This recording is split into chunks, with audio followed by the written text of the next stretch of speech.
50 കൂടെ ആഡ് ചെയ്യുമ്പോഴാണ്. കാരണം ഇത് രണ്ടും കൂടിയിട്ടാണ് എന്ത് ഫോം ചെയ്തത്? സിയിലുള്ള പി ഫോം ചെയ്തത്. സോ എന്ത് കിട്ടി? 70. ക്യൂടെ ഇത് എന്താണ്?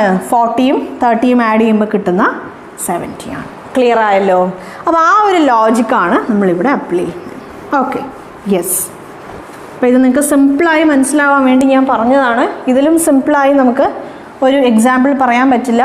I hope you understood. Yes. അപ്പോൾ ഇവിടെ സ്പിരിറ്റിൻ്റെ ക്വാണ്ടിറ്റി എന്താണ്?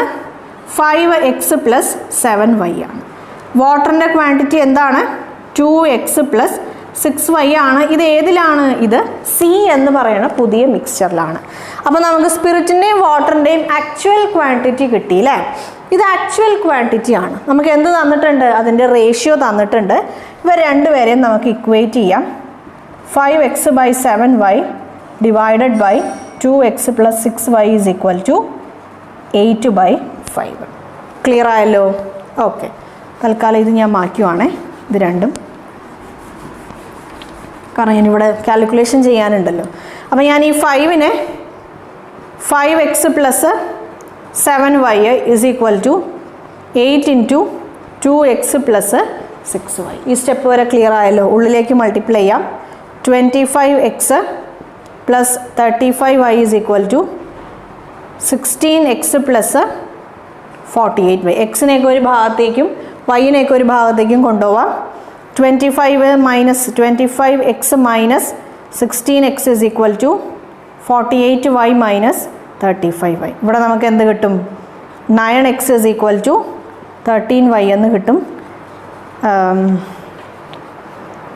x/y എന്ന് പറഞ്ഞാൽ 13/9. റേഷ്യോ എന്താണ്?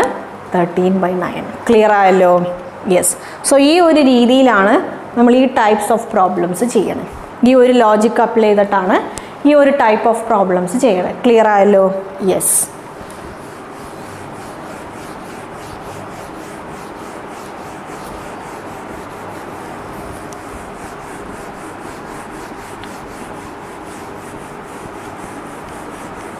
ഓക്കെ, നമുക്ക് നെക്സ്റ്റ് ക്വസ്റ്റ്യൻ നോക്കാം. യെസ്, നമുക്ക് നെക്സ്റ്റ് ക്വസ്റ്റ്യൻ നോക്കാം. An alloy has iron, silver, bronze in the ratio